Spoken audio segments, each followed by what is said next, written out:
first thing I'll say is that all of the answers I'm going to give you are mainly TBR, truck and bus focused, because that's my area of expertise and responsibility. If you look at the truck and bus market here in Europe, it's broken down into three pieces really. The premium part of the marketplace, it's pretty stable. It's the largest proportion of the market is premium. Then you have what's called tier 2, and then you have a tier 3 marketplace. The total market is about 16 million tyres, and more than half of that is premium. Historically, Hankook have been in the tier 2 marketplace, but now we're trying to progress up into the premium marketplace so that we can fight companies like Michelin, Bridgestone, Goodyear, Continental, which are the established premium brands as they might be called here in the marketplace. That's our strategy, and in that marketplace is a big market, and we think we've got the ability to be successful because we can deliver technologies which are the match or even superior to some of those incumbent large manufacturers. You might have heard the presentation I made earlier where we're talking about 3D printing, we're talking about new material science, digital design. These three technologies we've invested heavily in, so all of the new generation products that we're now launching into the market are targeted to be better than all of our premium competitors. New benchmarks is the target that we're aiming for.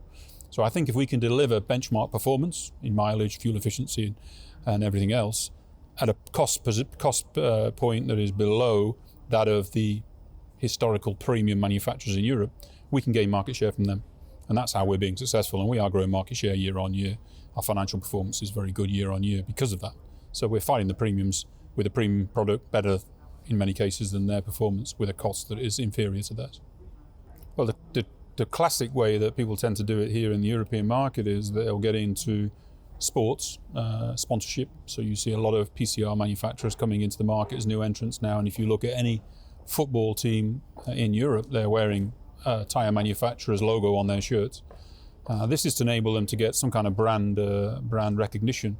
And then when you go into your tyre dealership, you ask for a tyre, and most people these days are doing it as a distressed purchase. They don't really go in there with a brand in mind. And in a lot of cases, the tyre dealer is the person that would recommend a brand. Sometimes they might say, how about this premium brand? But if somebody says, well, I haven't got quite enough money for that, they would suggest a second brand. Now, if that brand is recognised, there's a chance that the person would say, okay. If the brand is not recognised, I've never heard of that brand, then you get into a discussion about whether it's worth purchasing. So just having the brand recognition makes a big difference in terms of the sell-in price position for PCR and TBR tyres in Europe. So this is why you see a lot of people using sports, just so that people know the brand name. Then you can build on that using things like OE, original equipment. You get credibility in the marketplace by having your tyres fitted to new vehicles, and especially if they're premium vehicles. Whether that's cars or whether that's trucks or whether that's buses. So you'll see a lot of the new entrant manufacturers in Europe will start by getting sports sponsorship, then they'll go into an OE contract. They'll try and do some local manufacturing also, because that helps them to get OE business because of the logistics. And gradually they'll find then that their credibility, their equity, their brand value in the market will start to increase. In the truck and bus business, it's more difficult because it's a B2B business. You're speaking to transport professionals, and transport professionals, the good news is they're open to listen to argumentation about value. My tyre may be more expensive than the other tyre, but I can deliver more value. My mileage is better, my fuel efficiency is better, and they give you a chance at proving that. That's good, but it also comes with a cost because you need people to do that. You need to visit the customers, you need to explain the technology and prove the performance. And this is an area where certainly the new entrants find it difficult because they need teams. They need experienced salespeople to be able to have those conversations. They need dealers that are willing to support them to sell out their products into the marketplace and service their products in the marketplace. So this involves quite significant investment for TBR, and this tends to be the biggest barrier. They can get their brand equity understood by sports sponsorship, they can go OE, but to actually really get proof of performance and proof of value, they need to actually invest in the people, invest in the distribution, and that is expensive. We invest in a lot of technologies, so we're putting all of those technologies in our tyres. Now, if you look at our tyres, it's black, it's round, it looks like a normal tyre, not dissimilar from our competitors. You put them side by side, they would look similar. We need to explain that this tyre has 3D printed technology.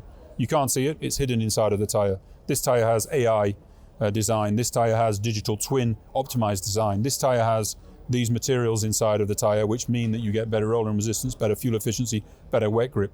We need to explain that. We need to show it to customers, explain it's different, and also then explain what benefits that will deliver for the fleet. If you fit Hankook tyres with these technologies, your fuel efficiency will be better, you reduce your fuel cost. You will increase your mileage, so you reduce your tyre cost. Your stopping distance will be much better when the tyres are worn because we have regenerative tread patterns, meaning you may have less accidents, meaning if you do an emergency stop, your vehicle will stop. All of these things we need to explain. And if you do it this way, you're selling the technology, which means then the person would be in a better position to say, now I understand why I should pay more for Hankook than this brand. If I just look at the tyre, they look the same. So this is the key thing. Yeah. It's a very good question because if you look around the marketplace today, we see a lot of EVs coming. In China, a lot of EV cars, BYD are doing a fantastic job. Here in Europe, it's quite slow, the adoption, but there are more EV cars every day coming onto the marketplace. If you look at the tyres on those vehicles, you'll see a lot of them have EV capable, EV ready, EV compliant. This is a normal tyre with a heavyweight load because the vehicles are 20% heavier, normally EV, than a diesel or a petrol engine vehicle. So they've taken the normal tyre and they've modified it to make sure it can take the weight. The reality is EV tyres have much higher torque, much higher power than a conventional car, 10 times more. They're heavier. They need much lower rolling resistance. They also need to be quiet because there's no engine noise. They also need to have good mileage. This means that you need to have a specific tyre, in our view, designed for EV. We don't want to put EV ready tyre, we want to completely redesign the tyre. So we made a decision 4 years ago that we would launch ION. ION is an EV tyre specifically for EVs. We're launching eSmart, which is the equivalent for truck and bus. It will be coming into the marketplace in June this year, the first product, and this is designed specifically for electric vehicles. Because they're very different, we don't want to offer you a normal tyre with EV. We want to offer you a specific EV tyre. So we've had very good sales from ION. Formula E is a very good place for us to prove our performance. And for sure now, I think we're one of the market leaders in the EV segment because of the ION investment, and I expect to see the same in eSmart. Our new products, as I mentioned, will arrive here in Europe in June. We have a lot of buses now, 30% of the buses in Europe are EVs, so they will be fitting eSmart products starting in July, and we're the first manufacturer in the world, I understand, to produce a specific EV TBR product. It's another example of us trying to break new ground with Hankook. We don't want to be followers, we want to be innovators, leaders. Yeah. If you look at it globally for any manufacturer, any premium manufacturer, PCR is the majority of their revenue. TBR usually represents about 20% of the overall revenue of any premium manufacturer, and that's no different for Hankook. So if you have to say where is the majority of the sales, it's in PCR, because there are a lot more PCR tyres sold globally than there are TBR. We see TBR as a huge growth opportunity because we can grow our market share in Europe, we can grow our market share globally, and Hankook are investing an awful lot in their TBR business with brand new products, brand new production processes like 3D, digital twinning, new materials. So we've renewed every single tyre we sell in the European market in the last 2 or 3 years using those new technologies, all aimed at being benchmark performance. So we're investing a lot in TBRs because we see opportunities for growth. But if you look today and take a snapshot of Hankook sales, like all of the premiums, you'll find that 80% of the revenue will be coming from PCR, probably 20% or 15% from TBR. We're the biggest. We represent, depending on PCR or TBR, between 35 and 40% of the overall revenue in the whole of Hankook worldwide. So it's the biggest market in Hankook for PCR and for TBR. We're growing, we're becoming heavier in terms of our weight inside of the company because we're growing our market share, and we're also increasing our price position here in the marketplace. So those two things mean that the revenue from Europe is significantly higher than it was only a few years ago from the TBR side and also from our PCR side. So we're a success story. We've got a factory here at the moment. We've got a factory in Hungary that's producing PCR tyres. We've just announced that we're going to be building a new factory alongside that factory, which is going to produce TBR tyres starting in 2026. About 800,000 tyres, a 540 million euro investment. So from a production standpoint, we're planning to produce in Europe for the European market. Research and development, we have a research and development centre here in Hanover, which is designing and is responsible for making sure that the products that we design are specific and appropriate for European replacement and European OE markets, because we have a lot of OE presence in PCR and TBR here in Europe. We have test facilities here in Europe, in Spain, and also one in the Nordics, which is for the winter tyres. And we have our headquarters for Europe based here in Germany, which is managing all of the business for the 53 countries that are Europe. So we've got a lot of assets here in Europe. We've invested a lot in Europe in R&D, production, and also all the teams, the sales guys and the distribution, etc. So we've been here for more than 30 years now, so we're quite well established, and we're building every day, and we get more people joining the team all the time. It depends really on who the maker is, I think. You've got some makers that are perceived now to be premium or very close to premium, and I think Hankook is one of those. And that's because we've got the products to justify that. We've invested an awful lot in technologies, and the performance of Hankook's products, whether they're car or whether they're truck, in comparison with all of the existing established brands is the same or better in many cases. And we get a lot of that published through the media, particularly in the PCR side. So when Hankook are coming first in a test against all of the premiums, it increases people's understanding and belief and value in the brand, let's say. The fact that we've been here for 30-something years, we've got our own production facilities, we're OE on all of the premium car brands, we've got a lot of brand equity, a lot of brand value, means that I think people perceive some Asian brands, some brands that are coming from Asia to be close to premium and even premium. There are some new entrants that are just starting that journey, that are bringing products to the market which are very good. I think generally the average quality standard, the average performance of an Asian tyre, whether it's Chinese, whether it's Vietnamese, Thai or Indian, has significantly improved in the last 5, 10, 15 years, thanks to the fact that a lot of those manufacturers are investing in new production facilities with the latest technologies. They've recruited people from existing premium manufacturers with experience of tyre design. So the product performance of those companies is significantly better than it ever was. The gap between the premiums, the established premiums and new entrants is much narrower than it ever has been. The price position of those products is still too low, in my opinion. They should be able to sell at a higher price because of the value they're delivering. But the challenge is to be able to sell that to the market, get people to understand why should I pay more for this brand. The performance, explain that our performance is better, our technology is better. And that takes money, that takes time, that takes effort, that takes a strategy, and that takes people. And in many cases, a lot of those brands don't have that yet. And that's the barrier that they have. So they're selling a product which is very good at a price position which is probably too low, because they just haven't yet invested in those other parts to actually justify that.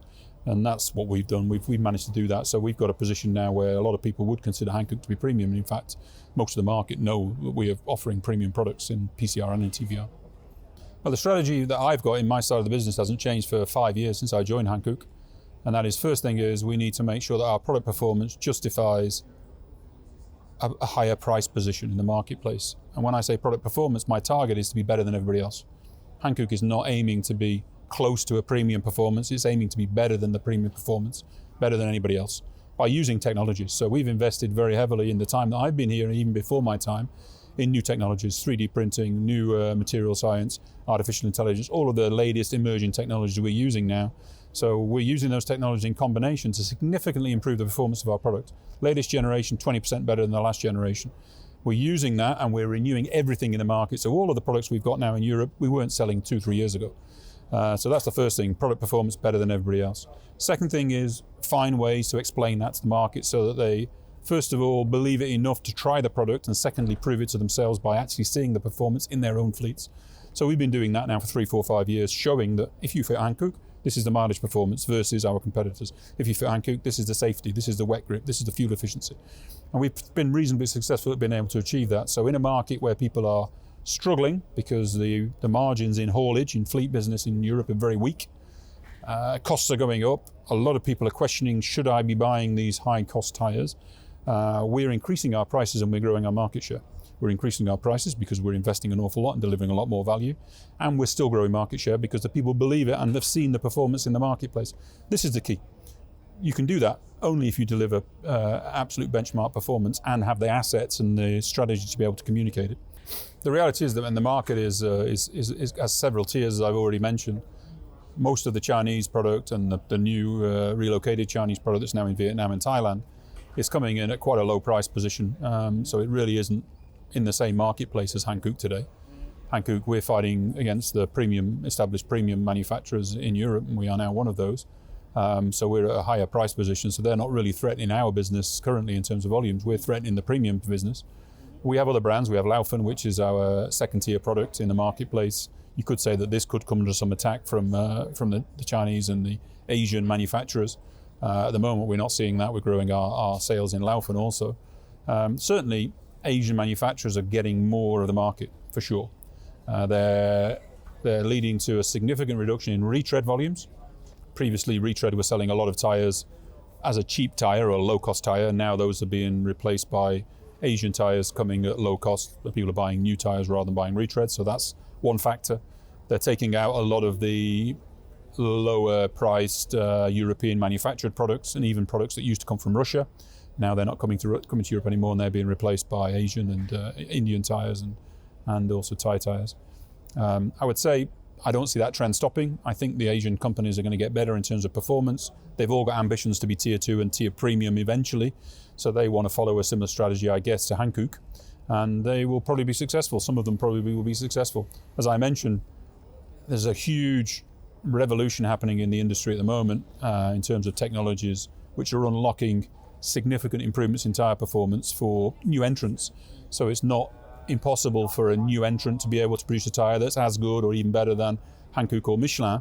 The barrier to do that is not as big as it used to be, so the performance could significantly improve of those tyres. If that happens, they just need to be able to explain that to the market and sell the technology and sell the performance, which means they need to invest in people and a distribution approach. But that's not impossible. So I expect some of those guys to be big players in the European market in the next 10 years' time. As I mentioned, the 2030 envelope, there is a new entrant in there that isn't a current incumbent, and it's because of that reason. I think I could see them doing it.